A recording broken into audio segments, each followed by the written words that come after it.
Alteza, excelentísimo señor don Carlos Zurita Delgado, duque de Soria, don Juan Terrados Madrazo, secretario de la Real Fundación Victoria Eugenia, don Daniel Aníbal García Diego, presidente de la Federación Española de Hemofilia, estimados galardonados con el Premio Internacional de Investigación sobre Coagulopatías Congénitas Duquesa de Soria 2023, miembros del Consejo General del Patronato de la Real Fundación Victoria Eugenia, Comisión Científica de la Real Fundación Victoria Eugenia, señoras, señores, como miembro de la Comisión Científica de la Real Fundación Victoria Eugenia, es un honor dirigirme a ustedes y darles la bienvenida a este acto de entrega del Premio Internacional de Investigación sobre Coagulopatías Congénitas Duquesa de Soria 2023. A continuación, doña Pilar Santos Soya, gerente de la Real Fundación, procederá a la lectura del acta de resolución de los premios Duquesa de Soria de este año.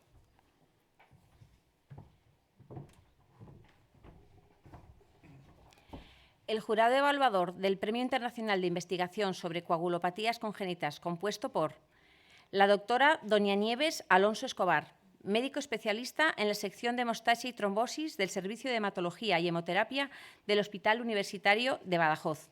El doctor don Francisco Vidal Pérez, jefe del Laboratorio de Coagulopatías Congénitas del Banc de Sang i Teixits de Cataluña. El doctor don Carlos Aguilar Franco, jefe del Servicio de Hematología y Hemoterapia en el Hospital Universitario Santa Bárbara de Soria y Premio Duquesa de Soria 1995.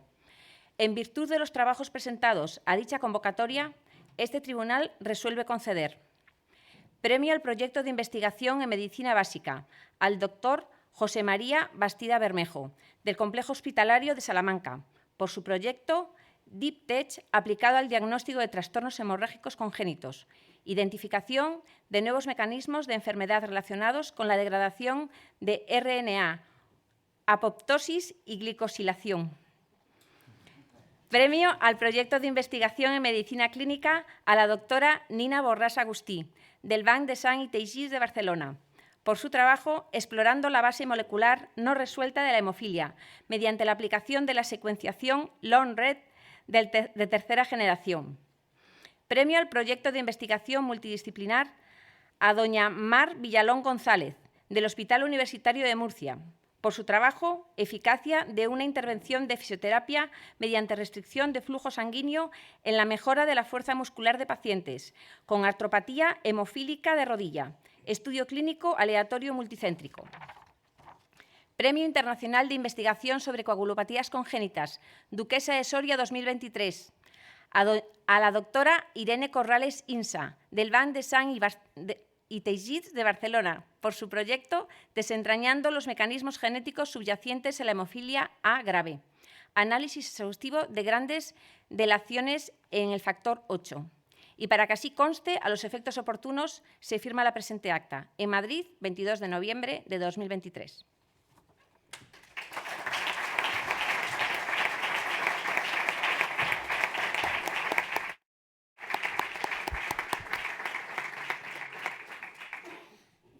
Con la venia de Vuestra Alteza, tiene el uso de la palabra don Juan Terrados Madrazo, secretario de la Real Fundación Victoria Eugenia. Alteza, excelentísimo señor don Carlos Zurita, duque de Soria, don Daniel Aníbal García Diego, presidente de la Federación Española de Hemofilia y amigo, profesionales galardonados con los premios Duquesa de Soria 2023, señoras y señores.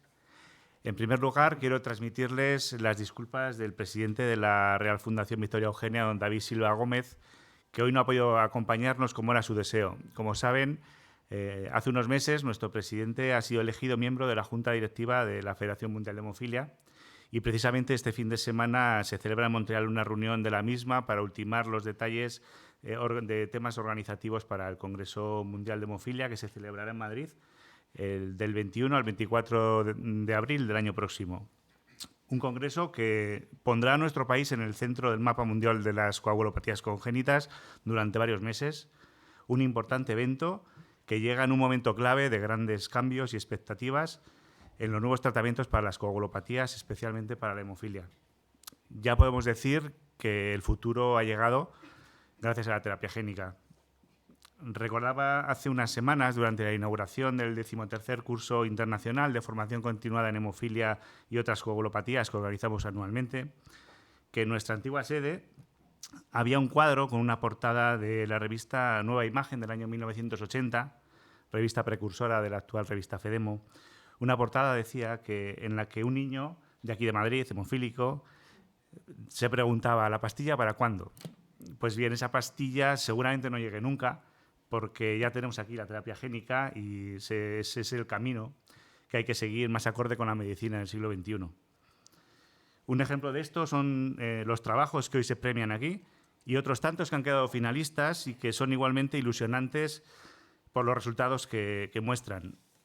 Para las personas que padecemos hemofilia o cualquier otra coagulopatía, es un momento, cuando menos, ilusionante. Y esperamos que todos estos estudios consigan mejorar la calidad de vida de las personas con algún déficit de la coagulación. Y, por supuesto, todo esto no puede estar supeditado al alto coste económico que tienen estos nuevos tratamientos. Hay que verlo como una inversión, ya que gracias a la terapia génica los pacientes dejan de necesitar en gran medida el uso de factores de coagulación, con el consiguiente ahorro a lo largo de los años para las arcas públicas. Como han podido comprobar, la terapia génica ha marcado buena parte del calendario de la Real Fundación Victoria Eugenia este año. La semana pasada, precisamente, presentábamos la guía de la terapia génica dirigida a pacientes, realizada por miembros de la Comisión Científica de la Real Fundación Victoria Eugenia, junto a profesionales de la Federación Española de Hemofilia, ya que somos conscientes de las dudas que surgen en el colectivo y en sus familiares sobre estos nuevos tratamientos. Y esta guía en breve podrá consultarse gratuitamente en formato digital en la página web de la Real Fundación Victoria Eugenia. Desde la Fundación seguiremos apoyando la investigación y la formación de profesionales sanitarios y fomentaremos la publicación de estudios relacionados con las coagulopatías, para lo cual necesitamos el apoyo de empresas y particulares que colaboren con nosotros. Este año hemos inaugurado un apartado en nuestra página web para poder realizar donaciones y ya podemos decir que el apoyo ha sido mayor del esperado. Muchas personas han donado una cantidad puntual o mensual para apoyar todos nuestros proyectos. A todas ellas, muchas gracias por su aportación. Al ser la Real Fundación Victoria Eugenia una entidad de utilidad pública, nos pondremos en contacto con estas personas para enviarles un certificado de donación con el que podrán deducirse parte de este importe en la declaración del IRPF del próximo año. Nuestro reconocimiento también para las empresas que han patrocinado estos premios, que son Bayer, Biomarin, Nextil Group, Novo Nordisk, Roche y Sobi. Y quiero aprovechar también este foro para reconocer el trabajo que está desarrollando la Federación Española de Hemofilia en dar voz a un colectivo que durante años ha estado olvidado: las mujeres. Hoy tenemos una gran representación de muchas de ellas en esta sala, que han pasado de ser consideradas meras portadoras de la enfermedad a líderes en la dirección del colectivo. Representan a muchas mujeres que hoy ya se diagnostican como mujeres con hemofilia o con otras coagulopatías, que les generan tantos problemas como a los hombres y que deben de ser tratadas de su enfermedad con el rigor que se merecen. A todas ellas, gracias por dar ese paso adelante. Y para finalizar, quiero agradecer también la dedicación, el esmero en la organización de este acto y de todos los que hemos realizado a lo largo del año por nuestra gerente, Pilar Santos, y el resto del equipo, Berta, Fernando, muchas gracias, y a Su Alteza y al Duque de Soria. Agradecerles una vez más su apoyo incondicional, que desde el 23 de diciembre de 1991, que inauguramos la sede de la Real Fundación Victoria Eugenia en el Instituto de Salud Carlos III de Madrid, nos vienen acompañando siempre que les ha sido posible. Muchas gracias, y a todos ustedes, muchísimas gracias por su asistencia un año más.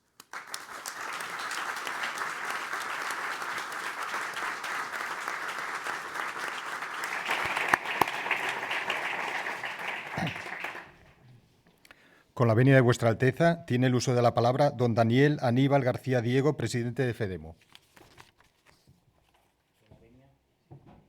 Alteza, excelentísimo señor, querido amigo Juan, queridos acompañantes. Señora, señor, muchas gracias. Muchas gracias porque dentro de todo lo que hacen por ustedes, por nosotros, hacen una cosa muy importante, que es nos sentimos queridos y respaldados. Y además no es una cosa de ahora, sino es de siempre, Por lo tanto, señora, señor, muchas gracias, porque esto es una cosa que viene del alma, viene del corazón, no se puede impostar y sabemos perfectamente el cariño que nos tienen. Y también, señora, muchas gracias por permitirnos usar su nombre, que engrandece muchísimo estos premios. Señora, cuando estábamos en el ascensor hablando del pasado, el pasado muy duro, ha sido ese pasado tan duro el que nos ha permitido estar donde estamos ahora. Y creo que es muy importante ser conscientes de todo lo que debemos a la historia de la hemofilia, de todo lo que debemos a las tantas y tantas personas con hemofilia que tienen que estar aquí hoy y no lo están, y esas personas que siempre se han sentido y se sienten... Muchísimas gracias. Y sabemos, señora, todo lo que usted nos ha apoyado y todo lo que han sufrido con nosotros en esos momentos tan duros. Y esto, que puede parecer mera retórica, no es así, porque si estamos a día de hoy hablando de terapia génica, es porque se secuenciaron los genes del factor 8 y el factor 9 en un principio para hacer productos recombinantes. Y gracias a eso, que parecía que era una cosa de tratar de una manera a los pacientes, hemos llegado a cómo estamos ahora. Estamos aquí en este evento celebrando unos premios gracias a que, como nos ha comentado el secretario, ustedes tanto nos apoyaron consiguiendo hacer que la Real Fundación sea lo que es ahora. Por lo tanto, señor, señora, de verdad, muchas gracias, porque nos sentimos en una inmensa deuda por el cariño que siempre nos han profesado a todo el colectivo, a las personas con hemofilia y otras coagulopatías. Y también permítanme, de manera muy breve, hacer un poco de reflexión histórica. Bien ha dicho el secretario que vamos a tener el año que viene el Congreso Mundial de Hemofilia en Madrid, segundo congreso que tendrá lugar en Madrid y tercero que tendrá lugar en la historia en España. Y creo que tenemos que ser conscientes de que estos premios, mejor dicho, los premiados, son una muestra de algo aún más importante, que es el inmenso nivel científico y terapéutico que tenemos en nuestro país. Dentro de eso que se habla tanto de la marca España, ya no se habla tanto, pero se hablaba mucho de marca España, recordarán ustedes, creo que el Sistema Nacional de Salud y los profesionales sanitarios son elemento marca España y un elemento de la que estar tremendamente orgulloso. E igual que España es uno de los líderes mundiales en el automóvil, lo es en la hemofilia y en las coagulopatías congénitas.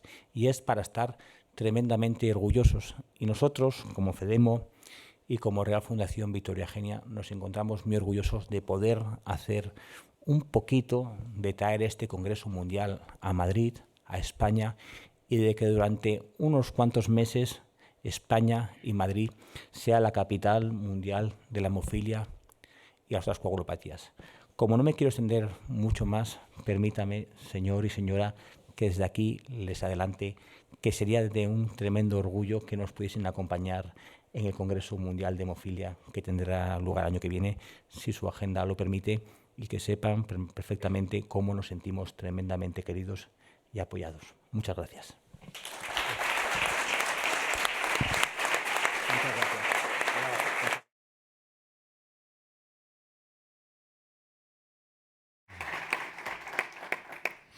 A continuación, tiene la palabra Su Alteza Real Doña Margarita de Borbón y Borbón, Infanta de España y Presidenta de Honor de la Real Fundación Victoria Eugenia.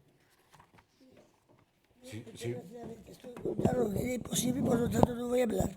Pero tengo el gusto de presentarles a mi querido marido, que es mejor, mucho mejor que yo, y se va a explicar mucho mejor las cosas.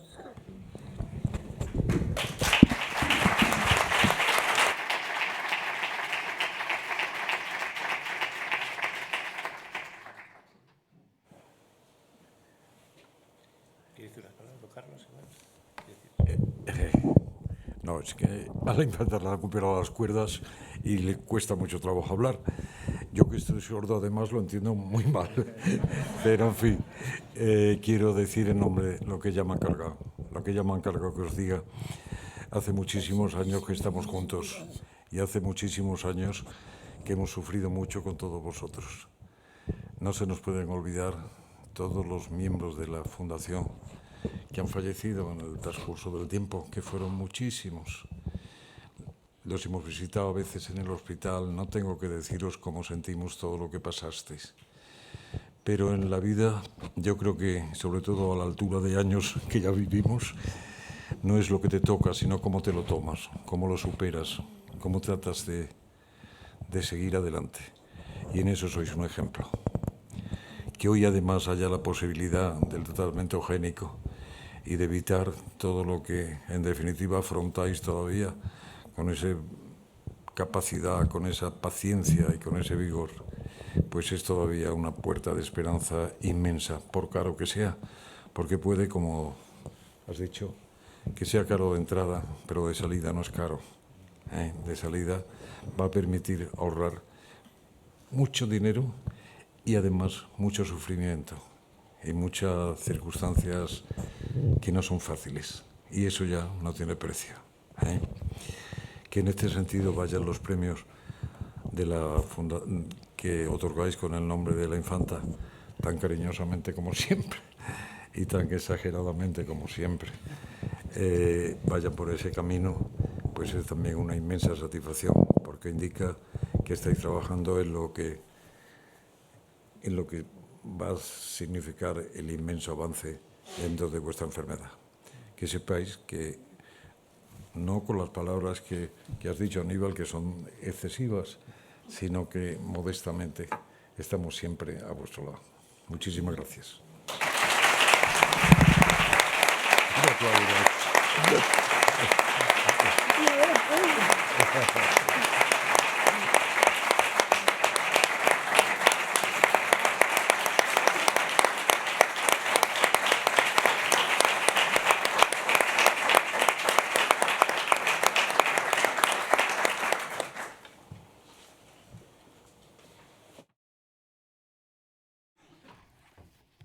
Bien, a continuación, Su Alteza Real procederá a la entrega de los premios, empezando por el premio al proyecto de investigación en medicina básica al doctor José María Bastida Bermejo por el proyecto titulado DIPTEC aplicada al diagnóstico de trastornos hemorrágicos congénitos, identificación de nuevos mecanismos de enfermedad relacionados con la degradación del RNA, apoptosis y glicosilación. El doctor José María Bermejo es licenciado en medicina y doctor en Medicina por la Universidad de Salamanca, especialista e investigador en el Complejo Asistencial Universitario de Salamanca y del Instituto de Investigación Biomédica de Salamanca. Es profesor asociado en la Universidad de Salamanca, coordinador del Grupo Español de Alteraciones Plaquetarias Congénitas. Es autor de más de 60 artículos publicados en revistas de alto impacto, investigador principal de proyectos de investigación nacional y ensayos clínicos en el campo de los trastornos de la hemostasia. Va a recoger el premio el propio doctor José María Bastida Bermejo.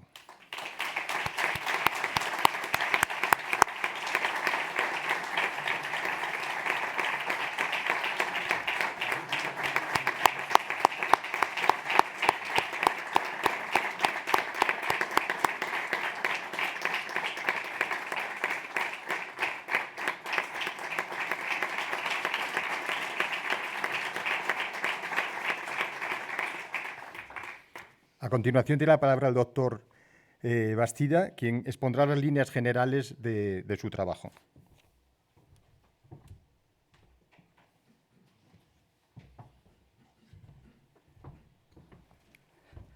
Bueno, buenas tardes. Gracias por la presentación. Su Alteza Real y Presidenta de Honor de la Real Fundación Victoria Eugenia, excelentísimo Duque de Soria, resto de autoridades, comité científico, miembros del jurado, compañeras premiadas, señoras y señores. Bueno, es para mí un honor y para el Servicio de Hematología del Hospital Universitario de Salamanca y el Grupo de Investigación del IFSAL el poder recoger este premio de investigación en medicina básica. Permítanme que en los próximos 10 minutos les comente el proyecto que tenemos entre manos. Y también quiero agradecer ya a la Real Fundación Victoria Eugenia que pueda dar visibilidad a otro tipo de trastornos hemorrágicos, que son un grupo de trastornos raros, y son los trastornos plaquetarios congénitos, ¿no? Estos trastornos plaquetarios congénitos son un grupo muy heterogéneo de enfermedades raras de origen congénito y hereditario, y su prevalencia real es desconocida, aunque en algunas series se estima que hasta el 10% de estos trastornos suponen una causa de tendencia hemorrágica. siendo los más conocidos, como ustedes saben, la enfermedad de von Willebrand y otras hemofilias. ¿Cómo se presentan estos pacientes? ¿Qué clínica tienen? Pues puede presentarse con un recuento bajo de plaquetas, que sería la trombocitopenia, una tendencia hemorrágica que puede ir desde leve hasta potencialmente mortal, y también el riesgo de desarrollar otras patologías incluso más graves, como pueden ser cáncer, leucemia, otros tipos de neoplasias, fallos renales, infecciones, etc. Hasta la fecha se han descrito y también hemos ayudado a describir más de 50 trastornos plaquetarios congénitos diferentes producidos por más de 60 alteraciones en genes de 60 genes distintos, lo que supone una enorme heterogeneidad, una gran cantidad de diferencias, tanto a nivel de la clínica de los pacientes, de las pruebas de laboratorio, así como sus alteraciones genéticas correspondientes. ¿Y qué problemas nos encontramos con estos pacientes en nuestra práctica clínica habitual? Pues que son muy difíciles y complejos de diagnosticar. ¿Por qué? Por esta heterogeneidad que les acabo de decir, tanto a nivel clínico como pruebas de laboratorio. Muchos de ellos se parecen también entre sí, entonces es difícil hacer un diagnóstico diferencial. Las pruebas de laboratorio son complejas, solo se realizan en determinados centros, algunas no están del todo estandarizadas, y es difícil pensar en un trastorno congénito a edad adulta, ¿no? ¿Y qué es lo que ocurre? ¿Qué consecuencias derivan de esto? Pues lo que ocurre como en otras enfermedades raras. La prevalencia es desconocida, un elevado consumo de recursos, retraso diagnóstico incluso de décadas, y dos aspectos fundamentales: errores diagnósticos que conllevan tratamientos inapropiados, como pueden ser tratamientos inmunosupresores o incluso cirugías. ¿Y en qué se basa el diagnóstico en estas entidades? Pues en conocer muy bien la clínica de estos pacientes, tener una sospecha inicial, realizar múltiples pruebas de laboratorio que van desde pruebas muy sencillas a pruebas más complejas, como les decía, pero sobre todo alcanzar el diagnóstico molecular, encontrar esa alteración genética que confirme dicha entidad. Ya saben que en los últimos años la secuenciación masiva ha revolucionado el diagnóstico de estas entidades y, como pueden ver en esta diapositiva, hemos conseguido mejorar el rendimiento diagnóstico. Antes del año 2014 había menos del 40% de los pacientes estaban diagnosticados, 7 trastornos plaquetarios congénitos distintos, y gracias a la incorporación de esta tecnología, también pionero en nuestro grupo de investigación, hemos mejorado ese rendimiento hasta casi un 70%, identificando 43 trastornos plaquetarios congénitos diferentes. Bien, perdón, quería ir más rápido, ¿vale? Para no abrumarles. Sin embargo, existen todavía una serie de pacientes que no tienen un diagnóstico final, lo que supone un impacto negativo en esos pacientes y en sus familiares, por lo que la hipótesis de nuestro estudio se basa en la utilización de la tecnología profunda, basándose principalmente en la caracterización, la secuenciación del exoma y del ARN, aplicar la inteligencia artificial que nos ayude a interpretar mejor estos resultados, llevar a cabo estudios de investigación in vitro que nos puedan incluso utilizarse para analizar la respuesta a fármacos, que todo ello nos va a permitir caracterizar mejor estos pacientes, intentar simplificar el algoritmo diagnóstico, definir nuevos mecanismos de enfermedad y, como también es lógico, dotar al sistema sociosanitario de tecnología de innovación.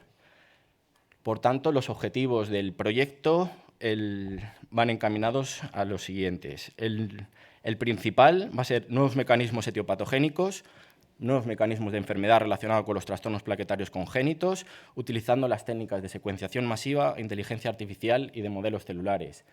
Mientras que los objetivos específicos serán la evaluación clínica hemorrágica de estos pacientes, intentar correlacionarlo el fenotipo con el genotipo, incluir esos pacientes en el registro español de trastornos plaquetarios congénitos, llevar a cabo y ofrecer un diagnóstico integrado en los centros principales, aplicando además también la inteligencia artificial mediante Machine Learning, modelos celulares para establecer los mecanismos de enfermedad y también el estudio in vitro mediante algunos fármacos como los análogos de la trombopoyetina. Pretendemos reclutar 100 pacientes, ya tenemos un porcentaje elevado reclutado, estos son los criterios de inclusión, y únicamente aquí quería decir, bueno, pues agradecer también a todos los que colaboran e insistir en que sigan incluyendo sus pacientes, tanto a través del Grupo Español como de las diferentes sociedades científicas. En cuanto a la metodología, bueno, no les quiero abrumar, pero sí que les comentarle que hemos dividido nuestro equipo de investigación en diferentes grupos de trabajo, unos encaminados al reclutamiento de los datos clínico-biológicos, así como la extracción del material genético. Otros van a ser encargados de la secuenciación en sus diferentes modalidades. Otro equipo va a ser el encargado de la caracterización funcional y de los modelos in vitro. El grupo Visite de la Universidad de Salamanca va a ser el encargado de llevar a cabo la aplicación de la inteligencia artificial, y el último grupo va a permitir llevar a cabo la identificación de nuevos biomarcadores e incluir los pacientes en el registro nacional. La idea es que este proyecto dure 3 años, y como no les puedo mostrar de momento datos iniciales no publicados, pero sí quería mostrarles un ejemplo de lo que ya los frutos que está dando este proyecto, ¿no? Y les quería presentar estos 3 pacientes de 2 familias no consanguíneas, independientes, fíjense la edad, mayores de 30 años ya, que tenían recuento muy bajo de plaquetas, una trombocitopenia grave, una tendencia al sangrado potencialmente mortal, múltiples pruebas no nos podían dar el diagnóstico, y finalmente la secuenciación del exoma completo nos permitió identificar un nuevo gen, el gen GALE, que podría estar relacionado con este síndrome. Para ello, ¿qué tuvimos que hacer? Demostrar que esa alteración genética provocaba un descenso de la proteína y de la actividad enzimática de este gen, que así lo comprobamos, y sabemos que ese gen interviene en la glicosilación, pero no se sabe por qué se afecta a la serie hematopoyética. ¿Qué hicimos? Pues gracias a estos modelos in vitro y estudios de colaboración demostramos la alteración de la glicosilación de diferentes glicoproteínas que provocaba la alteración en la formación de proplaquetas, y que estas plaquetas además fueran más apoptóticas. Y esto determinamos un nuevo mecanismo de enfermedad relacionado con este gen, que lo acabamos de publicar en la revista prestigiosa Blood. Y ya para acabar, pues qué implicaciones o qué pretendemos con el proyecto, tanto a nivel de los pacientes, de la sociedad y del sistema sanitario. Pues este proyecto creemos que nos va a permitir tomar decisiones clínicas adecuadas. ¿Por qué? Porque vamos a alcanzar diagnósticos más precisos, vamos a evitar terapias inapropiadas, en algunos casos vamos a poder ofrecer tratamientos específicos que puedan cambiar el pronóstico y la calidad de vida de nuestros pacientes, y, como es lógico, ofrecer un consejo genético adecuado. Pero también reducir el consumo de recursos, potenciar la investigación, que es fundamental en este tipo de patologías, e intentar lograr una medicina de precisión.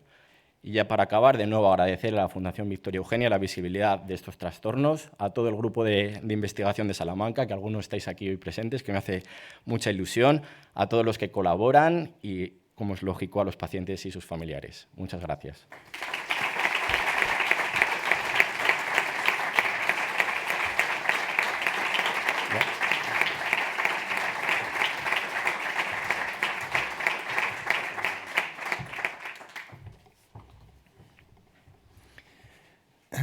Bueno, muchas felicidades al doctor Bastida y todo su equipo, no solo por el premio, sino por el trabajo. Fenomenal. Y pasamos ahora al premio al proyecto de investigación en medicina clínica, otorgado a la doctora Nina Borràs Agustí por su trabajo explorando la base molecular no resuelta de la hemofilia mediante la aplicación de la secuenciación long-read de tercera generación. La doctora Nina Borràs Agustí es licenciada en Ciencias Biomédicas y doctora en Genética Humana por la Universidad de Barcelona. Actualmente trabaja como facultativa en el Laboratorio de Coagulopatías Congénitas y Plataforma Genómica del BST. Su investigación se centra en la aplicación de nuevas tecnologías de secuenciación del DNA para la investigación de la base molecular de las coagulopatías congénitas y los trastornos hemorrágicos de etiología compleja. Hasta la fecha ha publicado 20 artículos científicos en revistas indexadas de alta calidad, 5 de ellos como primer autor. Ha presentado pósters y comunicaciones orales en congresos científicos, tanto a nivel nacional como internacional. Por último, ha participado en 5 proyectos, todos ellos financiados a través de convocatorias competitivas. Recogerá el premio la propia doctora Nina Borràs Agustí.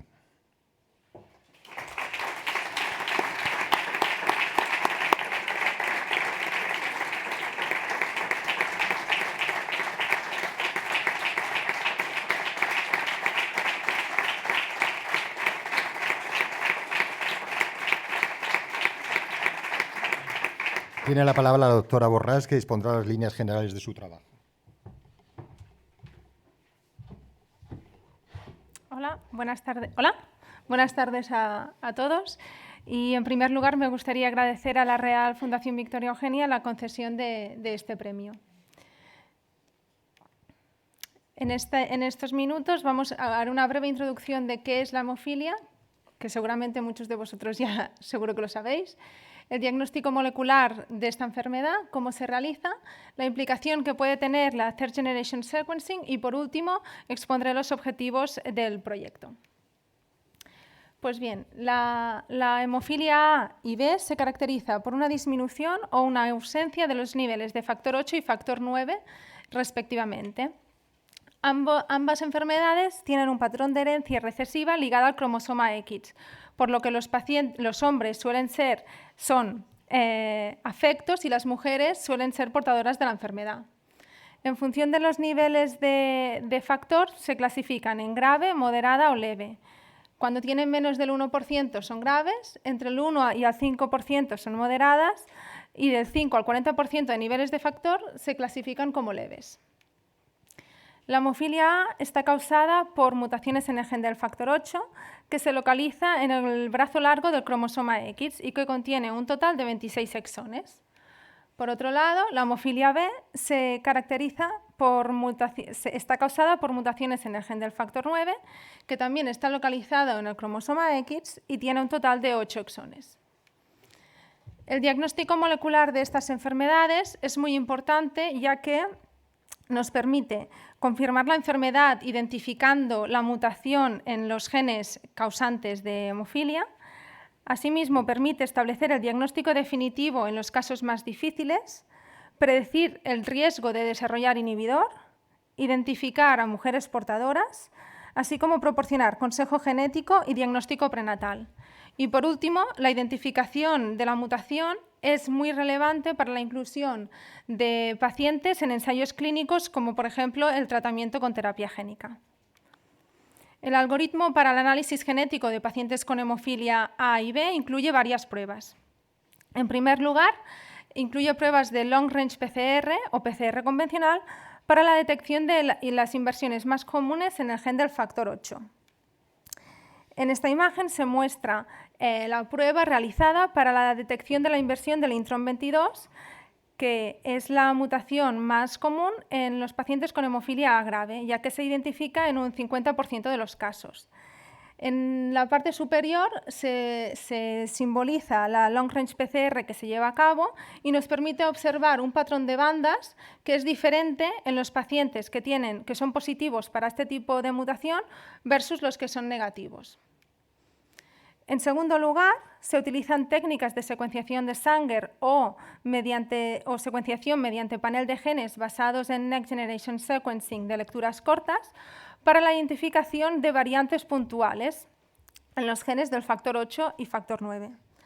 Y por último, hay pruebas complementarias como el MLPA para poder detectar grandes variantes estructurales en el gen del factor 8 y factor 9. Se consideran variantes estructurales grandes aquellas que implican a más de 50 pares de bases. Es importante destacar que el MLPA es una técnica que te detecta una copia normal del DNA y que no te permite detectar exactamente los puntos de corte de la variante estructural. Por ejemplo, en esta imagen se muestra cómo el paciente presenta una duplicación del inicio del factor 8. ¿Y cuál es la experiencia en nuestro laboratorio? Pues bien, nuestro laboratorio recibe muestras de pacientes que han sido diagnosticados clínicamente con hemofilia A y hemofilia B en varios hospitales nacionales para realizar el estudio genético del factor 8 y factor 9. En todas estas muestras se les realiza el algoritmo que acabamos de presentar. Y esto nos ha permitido identificar la mutación en un 95% de los casos. Sin embargo, y a pesar de todos los avances en las pruebas del diagnóstico genético, todavía existe un 5% de los casos sin resolver. O bien porque no se ha identificado una mutación candidata, o bien porque presentan variantes estructurales que no han podido ser completamente caracterizadas, es decir, que no se han podido identificar los puntos de corte. En total, en el laboratorio, actualmente tenemos 29 pacientes con variantes estructurales. De estos, se han podido caracterizar 11 variantes estructurales en el factor 8, pero todavía nos quedan 18 pacientes pendientes de resolver. Nuestra hipótesis es que la Third Generation Sequencing podría ayudar a resolver estos casos. ¿Y qué es la Third Generation Sequencing? O también conocida como Long Read Sequencing. Es una técnica de secuenciación del DNA que, como su nombre indica, permite leer fragmentos más largos que las técnicas convencionales basadas en Short Read Sequencing. Además, el proceso de secuenciación se produce a tiempo real y se puede llevar a cabo sin la necesidad de amplificación por PCR, evitando así los sesgos de la PCR. Por otro lado, la Long Read Sequencing permitiría resolver las limitaciones observadas actualmente en el análisis del DNA mediante las técnicas de Short Read Sequencing, ya que es más eficaz en el análisis de variantes estructurales, regiones repetitivas, discriminar entre fases alélicas y identificación de pseudogenes.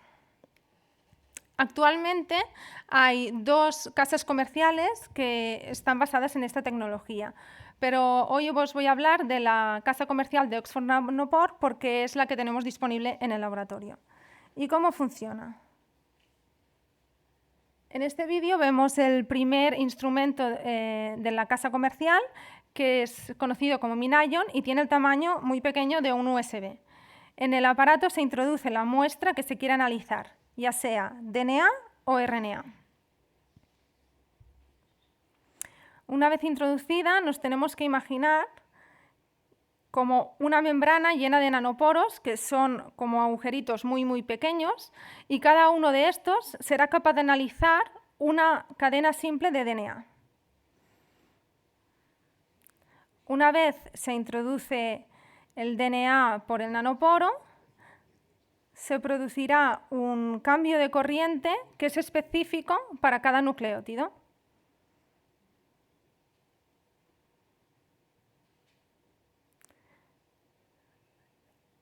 Aquí veremos el cambio de corriente. Exacto. Y estos cambios se decodificarán proporcionando la secuencia específica del DNA que ha pasado a través del nanoporo.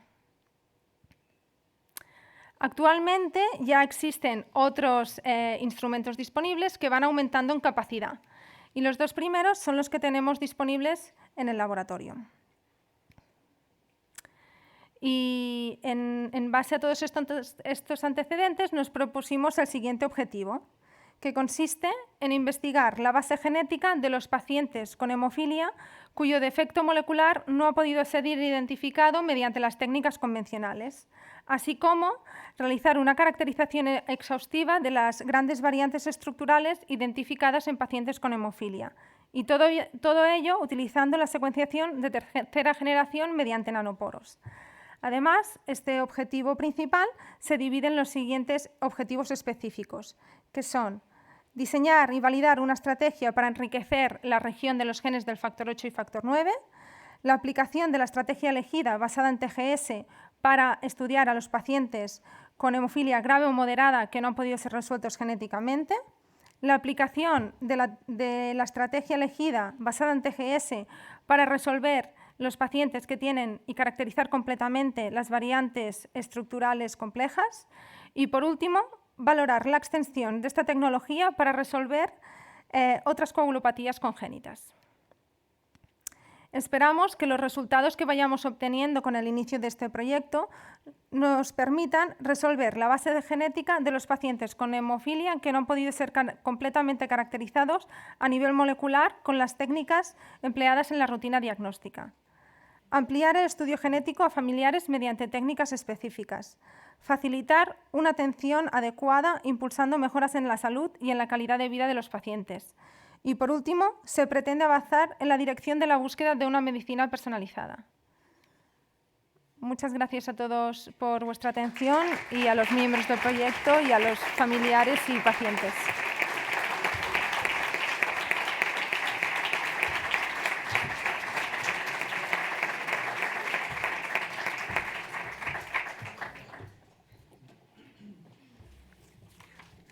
Muchas felicidades a la doctora Borràs y sin más dilación damos paso al siguiente premio, que es el premio al proyecto de investigación multidisciplinar a doña Mar Villalón González por su trabajo Eficacia de una intervención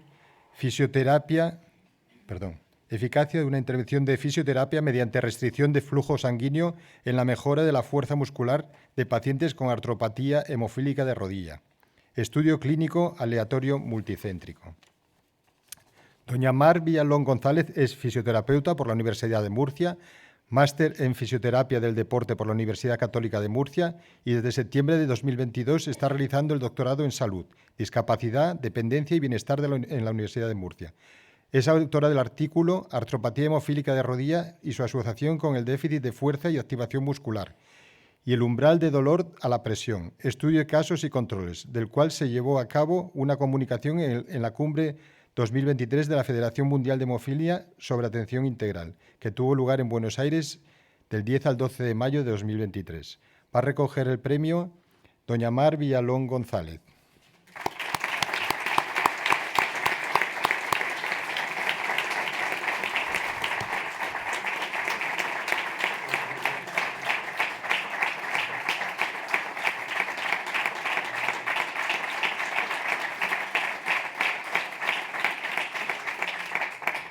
A continuación expondrá las líneas generales de su trabajo, del trabajo premiado.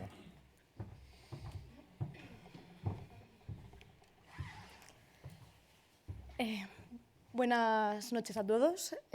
Bueno, como ya me han presentado hace unos instantes, me llamo Mar Villalón y mis días dentro del mundillo de la investigación, como habéis podido comprobar, son más bien cortos. Concretamente empezaron en junio de 2022, cuando me gradué por la Universidad Católica de Murcia en el máster en Fisioterapia en el Deporte, y fue allí donde conocí al doctor Rubén Cuesta Barriuso, que no está aquí presente hoy, y me hizo una propuesta muy interesante, que era doctorar junto a él y investigar en hemofilia, una enfermedad que hasta la fecha yo había escuchado más bien poco. Dentro de ello me propuso investigar sobre la artropatía hemofílica. Bien, la artropatía hemofílica al final es una secuela física muy común dentro de esta enfermedad, producida por sangrado articular, intraarticular, repetido a lo largo de los años en el tiempo, o también conocido como hemartros, y que genera al final una situación en la que se genera un dolor articular muy fuerte. Este dolor articular, a su vez, fomenta a una inmovilidad y a un mayor sedentarismo por parte de los pacientes. Esta inmovilidad atrofia muscularmente las articulaciones y se consigue una pérdida de fuerza bastante notable, como se ve en la fotografía. Y a su vez esta pérdida de fuerza genera una inestabilidad articular que hace a las articulaciones aún más vulnerables a sufrir futuros hemartros, creándose así un círculo vicioso muy difícil de romper y de gestionar desde un punto de vista clínico. La propuesta que me hizo mi tutor fue si podíamos entrenar con restricción al flujo sanguíneo a estos pacientes para mejorar estas condiciones de artropatía hemofílica de rodilla.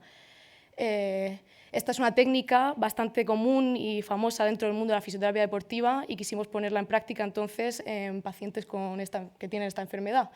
Se trata de un manguito inflable, el cual se infla a una presión determinada, dependiendo del objetivo de la rehabilitación y de la tolerancia del paciente, por supuesto, que genera una hipoxia y una isquemia a nivel muscular que hace que aumenten los niveles de ácido láctico, de hormona de crecimiento, que aumente a su vez el reclutamiento de fibras tipo 2 y disminuyan los niveles de miostatina, generando así un aumento de la hipertrofia muscular y de la fuerza muscular.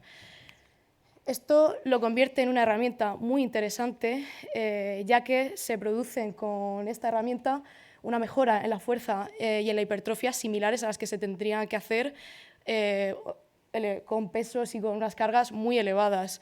En otras palabras, el efecto de estrés metabólico que produce este manguito hace que las adaptaciones a nivel neuromuscular sean similares a las que se realizaría una persona con una capacidad de entrenamiento muy elevada. Esto nos da una serie de beneficios muy importantes para pacientes que son incapaces de tolerar las altas cargas, ya sea un deportista de élite recién operado, un ligamento cruzado anterior, por ejemplo, o en este caso, lo que nosotros pensamos, un paciente con artropatía hemofílica de rodilla. También pensamos en esta misma línea que el aumento de la fuerza muscular puede facilitar la eliminación de este círculo vicioso que comentábamos al inicio, de inmovilidad, atrofia, inestabilidad y dolor articular, y pensamos que esta secuencia de cambios clínicos puede favorecer a una vida más activa y a una mayor capacidad funcional y calidad de vida de estos pacientes. Sin embargo, previo a este proyecto, que pretendemos hacer el año que viene, era necesario realizar un pilotaje de seguridad, ya que sería la primera vez que se emplease esta técnica en hemofilia, y para ello se diseñó un estudio piloto aleatorizado, aprobado por el Comité de Ética del Hospital Universitario Virgen de la Risaca de Murcia, y que tuvo lugar en junio de este mismo año, de 2023. En él, 11 pacientes reclutados en Agademo, la Asociación Gallega de Hemofilia, se sometieron a un tratamiento de ejercicio terapéutico con restricción al flujo sanguíneo durante unas 3 semanas. 2 sesiones semanales realizaron, y debemos destacar de este pilotaje que fue todo un éxito, ya que ninguno de los pacientes presentó ningún hemartros ni tampoco ningún hematoma.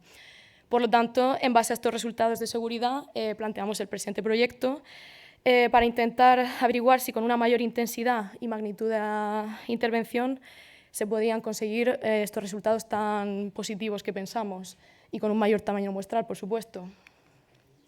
Por lo tanto, los objetivos de este proyecto son volver a cerciorarnos de la seguridad de este protocolo, esta vez más largo e intenso, y además comprobar la eficacia de este entrenamiento oclusivo sobre no solo la fuerza muscular, sino también la activación muscular, el dolor y el estado articular, la funcionalidad y la calidad de vida de los pacientes. Para ello, hemos diseñado un estudio clínico aleatorizado multicéntrico, simple ciego, donde esperamos reclutar 26 pacientes con hemofilia A y B en 4 regiones diferentes de España, y se realizarán 3 mediciones, antes, después del tratamiento, y una medición extra de seguimiento. Los criterios de selección serán pacientes con hemofilia A y B, con diagnóstico de artropatía hemofílica de rodilla, como es lógico, mayores de edad y en régimen de tratamiento profiláctico. Y tendremos que descartar a aquellos pacientes que tengan alteraciones neurológicas o cognitivas, pacientes amputados o con problemas de visión, o aquellos pacientes que estén realizando una intervención de fisioterapia paralelamente al estudio. Las variables que mediremos en este proyecto serán más que las del pilotaje de Galicia. Mediremos la fuerza muscular de cuádriceps con dinamometría, con un dinamómetro de mano. También haremos un registro telefónico diario de sangrados para todo el rato asegurarnos de que la técnica está siendo segura y no pone en riesgo a ninguno de los pacientes. También mediremos el rango de movimiento con goniómetro universal, la intensidad del dolor con un algómetro de presión, el estado articular mediante la escala Hemophilia Joint Health Score, la activación muscular con electromiografía de superficie, la calidad de vida con el cuestionario SF36 y la funcionalidad mediante el Timed Up and Go Test. Y el protocolo de intervención será muy sencillo, consistirá en 2 ejercicios enfocados en la rodilla, que se ven en pantalla, una extensión de cuádriceps con goma resistida y una sentadilla convencional. El BFR, o el aparato de oclusión, como veis, se coloca en la parte más proximal de la pierna y será inflado a un 40% de la oclusión arterial total, ya que pensamos que es el porcentaje óptimo para conseguir este estrés metabólico que queremos producirles. Se realizarán de cada ejercicio 4 series, con 30 segundos de descanso entre series, y se realizarán 4 semanas de intervención, 3 sesiones semanales, que es el principal cambio con respecto al pilotaje, como hemos dicho antes, mayor duración y más días a la semana. Los resultados que esperamos obtener, como venimos recalcando, son un aumento notable de la fuerza muscular de cuádriceps, que no haya una mayor frecuencia de sangrados o, si es posible, que disminuyan, que aumente la activación muscular, esas fibras tipo 2 que comentábamos también al inicio, que aumente el rango de movimiento, disminuya el dolor articular y que aumente la funcionalidad y la calidad de vida de estos pacientes. Y para acabar, también recalcar que para nosotros lo más importante al final también son los resultados que nos muestran los pacientes. Estas son unas frases que nos dejaron algunos de los participantes del pilotaje de seguridad de Vigo, que son para nosotros muy esperanzadoras, muy reconfortantes para la profesión y que recalcan al final lo que es la fisioterapia, una disciplina que lo que pretende es dar una mayor calidad de vida a la gente y darles una vida más plena y también independiente, sin importar el tipo de enfermedad que se tenga. Quisiera acabar agradeciendo profundamente a mis compañeros de INEFIS, Rubén, Raúl y Elena, por todo el apoyo en este camino que estamos emprendiendo ahora. Agradecer a Gademo por prestarse al pilotaje de seguridad y sobre todo, no solo a los trabajadores que conocí allí, sino también a los pacientes, por su valentía por prestarse a hacer una cosa tan novedosa sin saber las consecuencias. Y por supuestísimo, gracias a la Real Fundación Victoria Eugenia por considerar un premio en fisioterapia ganador de esta edición, ya que así están fomentando una práctica clínica basada en la evidencia que es tan importante para nosotros.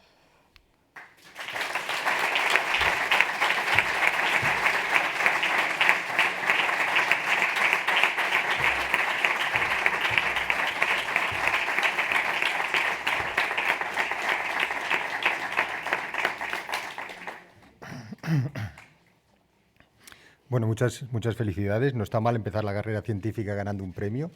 Puede seguir. Y ya para ya el último premio pasamos al último premio de la noche. Es el Premio Internacional de Investigación sobre Coagulopatías Congénitas Duquesa de Soria 2023 a la doctora Irene Corrales Sinsa por el proyecto Desentrañando los mecanismos genéticos subyacentes a la hemofilia A grave. Análisis exhaustivo de grandes deleciones en el factor 8. La doctora Corrales es licenciada en Biología y doctora en Genética Humana por la Universidad de Barcelona desde 2011. Su trabajo de tesis se centró en el desarrollo de herramientas moleculares para el diagnóstico de la enfermedad de von Willebrand. Desde 2012 trabaja como facultativa en el BST de Cataluña y es responsable de la plataforma genómica, combinando la actividad asistencial e investigadora en el Laboratorio de Coagulopatías Congénitas del BST. Va a recoger el premio la propia doctora Corrales.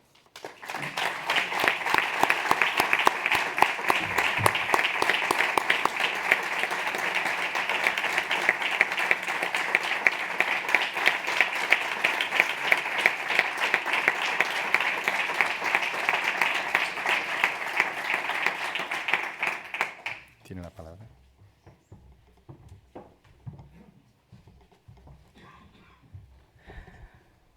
Su Alteza Real, excelentísimo señor, presidentes, público asistente a estos premios, compañeros de premiados, a todo el mundo, pues tengo que confesar que me hace muchísima ilusión la concesión de este premio, porque es un premio que tiene una larga trayectoria. Es un trabajo que se alarga a 20 años atrás. El primer paciente reclutado para este estudio llegó al laboratorio en el año 99, así que tenemos muchos miembros del laboratorio que han trabajado en él. Pero quería destacar de entre todos ellos y a la doctora Carmen Altisent, a quien me gustaría dedicar este premio. La doctora Altisent fue la hematóloga en el laboratorio en la unidad de hemofilia del Hospital Vallebrón y trabajó durante muchos años y puso toda su energía y todo su empeño, que no era poco, en el seguimiento y diagnóstico de estos pacientes. Así que a ella quería dedicarle este premio.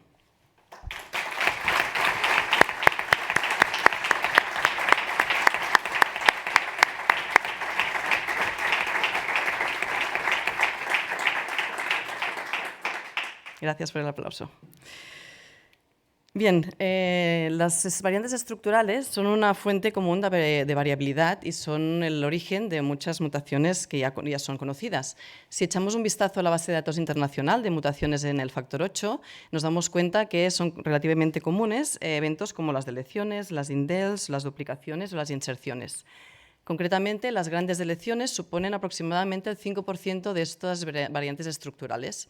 Pero todos estos tipos de mutación se han mostrado siempre muy esquivas a la hora de tener una buena caracterización o de poder ser diagnosticadas, y los eventos moleculares subyacentes quedan mucho por esclarecer de estos eventos y cuáles son sus causas. ¿De acuerdo? Entonces, sí destacar que, evidentemente, la variante estructural más frecuente en hemofilia es la inversión del intron 22, que causa aproximadamente el 50% de los casos de hemofilia grave.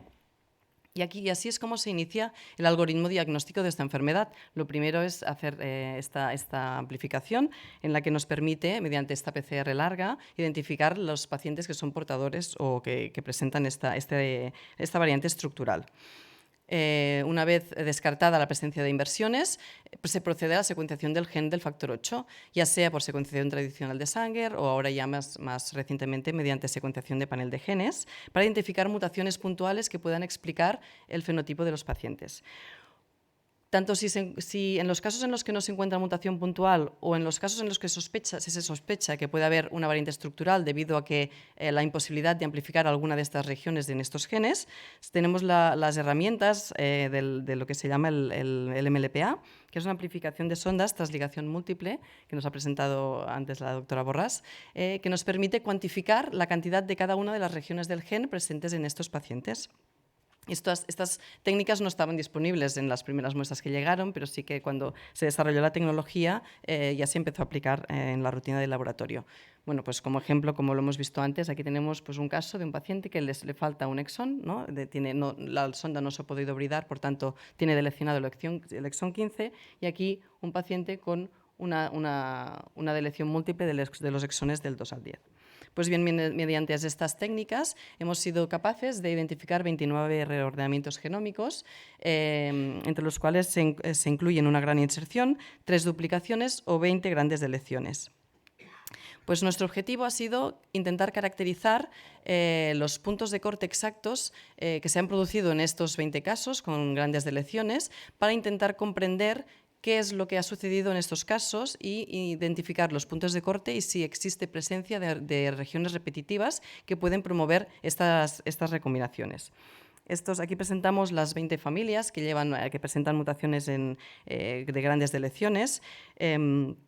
Todas ellas son pacientes con hemofilia grave y las deleciones pueden ir desde la pérdida de un exón hasta la pérdida de 12 exones, como es el caso de este paciente de aquí que tiene delecionados del 12 al 26.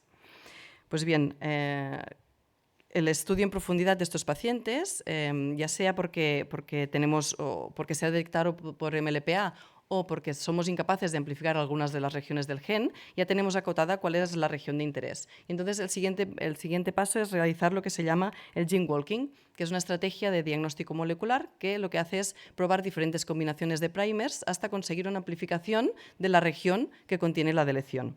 Esto nos permite... Una vez tenemos este fragmento amplificado, que puede ser de miles de bases, el objetivo final es secuenciarlo para intentar identificar cuál es el evento molecular que ha sucedido en cada caso. Pues bien, de todas ellas hemos sido capaces de caracterizar 11 grandes deleciones, pudiéndose identificar los puntos de corte y observando si existían regiones repetitivas en ambos extremos. Las hemos clasificado en simples y complejas, porque las simples es sencillamente la pérdida de una región, es una pérdida de una secuencia de nucleótidos, y las complejas, aparte de la deleción, también hay inserción de algunos nucleótidos. Si nos fijamos en las deleciones simples, resulta curioso que todas suceden en la región central del gen. Esto no tenemos una explicación todavía para ello, pero será interesante de resolver. Y se han producido siempre, en todos los casos existen pequeñas regiones de homología de entre 2 y 5 pares de bases que se comparten a ambos lados de la deleción.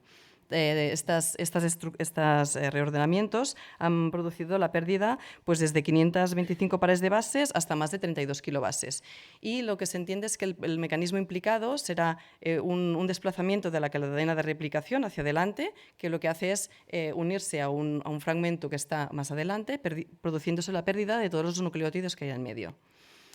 Si ponemos un ejemplo, porque así de palabras queda un poco extraño, fijaros en este caso, este paciente tenía la pérdida del exón 9 del factor 8, y si nos fijamos en los puntos de la recombinación, en el exón 8 y en el intrón 9, existe la presencia de estas regiones sombreadas que son comunes a ambos extremos, y esta región GCC es la compartida en ambos extremos de la deleción. Seguramente debido a esta homología, la cadena de replicación se alinea con la parte del intrón 9, produciéndose la deleción de 3.184 pares de bases.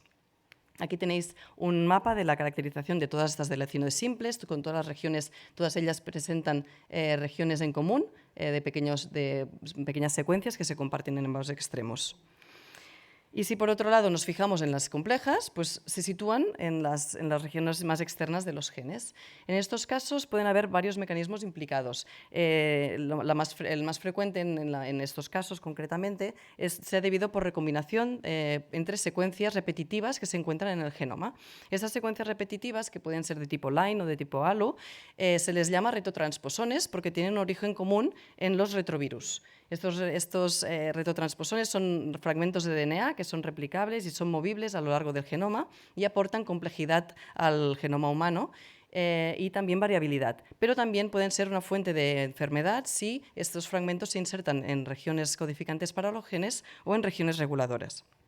Además de este desplazamiento adelante que produciría la deleción, en algunos casos existe también un desplazamiento hacia atrás que provocaría la duplicación de estos pequeños fragmentos. Pues bien, en estos casos vemos que todas ellas hay inserciones de entre 5 pares de bases y 504 bases, y las deleciones pueden ir desde los 248 nucleótidos al más grande de ellos, que son de más de 51 kilobases. Estos elementos transponibles, estas secuencias ALO, estas secuencias line, las ALO se sabe que suponen alrededor del 7% de la secuencia completa del factor 8, pero las line, como veis aquí, pues su porcentaje en el gen es bastante superior. Y ya en el 2002, nuestro laboratorio publicó la primera descripción de una mutación en el factor 8 causada por recombinación de estos fragmentos ALO. Y el estudio de estas secuencias y del interés que supone estas recombinaciones se ve 20 años más tarde, porque el año pasado justo salía esta publicación en la que se identifica un punto caliente de recombinación en el intrón 6 del gen del factor 8 debido a la presencia precisamente de este tipo de secuencias. Pues bien, por poner un ejemplo también en este caso, os muestro este ejemplo de un paciente que tiene una recombinación entre una región del intrón 1 y una del intrón 3, en donde se comparten estas regiones line 1. Si nos fijamos más concretamente en la secuencia, vemos que existe una región que es común en ambos extremos, que produciría el desplazamiento hacia adelante, produciendo la deleción de más de 9.000 pares de bases, pero con una posterior tirada hacia atrás de la cadena que produce la duplicación de estos nucleótidos que se encuentran a ambos lados de la inserción. Bien, pues este mecanismo desencadena la pérdida de los exones 2 y 3 del gen del factor 8 debido a una recombinación no homóloga mediada por estas secuencias repetitivas de tipo line. Como bien han presentado anteriormente, pues actualmente todavía nos quedan casos por resolver, ¿no? Son casos en los que no hemos podido realizar ninguna amplificación que contenga estas grandes deleciones. Y es gracias a estas tecnologías, a esta evolución de las herramientas moleculares, los que nos permitirá abordar estos casos que han quedado sin resolver. La mayoría de ellos son o duplicaciones de regiones del gen o deleciones que engloban las partes finales o partes iniciales del gen que no sabemos el abasto de estas grandes deleciones. Entonces, estas tecnologías, como por ejemplo la secuenciación por nanoporos, que permite la secuenciación del genoma completo sin necesidad de amplificación, nos permitirá identificar la localización de estas duplicaciones o el abasto de las grandes deleciones. Otro ejemplo sería el Optical Genome Mapping. Es una plataforma que combina la microscopía de fluorescencia con unos algoritmos de mapeo genómico que lo que hacen es confrontar el paciente con la referencia y poder identificar, mediante estos cambios en los patrones de fluorescencia, los diferentes tipos de reordenamiento genético. Así que ya, pues, como conclusiones, la caracterización exhaustiva de estos grandes ordenamientos estructurales nos ofrece la posibilidad de establecer un diagnóstico definitivo para profundizar en el conocimiento de los eventos subyacentes a esta enfermedad. Además, permite también la realización de diseños de pruebas específicas que facilitan un consejo genético y un diagnóstico molecular, evitando las dificultades del diagnóstico indirecto. Es muy importante también para la toma de decisiones a nivel de tratamiento clínico para estos pacientes, dado que este tipo de mutaciones están muy relacionados con el desarrollo de inhibidores. Y finalmente, este estudio supone una gran aportación en número de casos estudiados para desentrañar las bases moleculares subyacentes a la hemofilia grave. Así que desde aquí pues agradecer a todo el equipo, evidentemente, a todos los pacientes participantes y a todos por vuestra atención. Muchas gracias.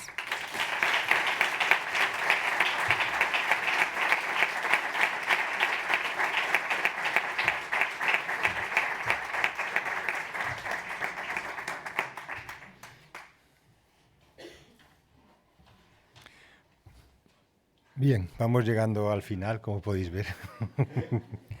Con la lectura de las principales líneas de investigación de los proyectos galardonados en esta edición del Premio Internacional de Investigación sobre Coagulopatías Congénitas Duquesa de Soria y la entrega de estos, finaliza este acto. Como veis, hay pocos puntos en las frases. Culpa mía. En nombre del Consejo General del Patronato, reiteramos nuestra felicitación a las personas galardonadas, animándoles a seguir trabajando en el campo de la investigación en las coagulopatías congénitas. Finalmente, agradecer la asistencia de Su Alteza Real y al Duque de Soria a este acto y a todo el personal sanitario que nos acompaña, así como a la industria farmacéutica y a los representantes de la Federación Española de Hemofilia y de las asociaciones de pacientes de toda España. Y por último, a CaixaForum por cedernos sus magníficas instalaciones y a todas las personas que nos han acompañado. Ahora toca daros las gracias y despedirme agradeciendo su atención, pero quiero recordar antes de eso que, bueno, no sé en qué orden, tenemos un merecido vino español en la entrada, en el hall, pero también le pediría a los galardonados que antes de tomarse el vino subieran a hacerse una foto que quede para la posteridad. Y con eso, dar las gracias por su atención y nada más.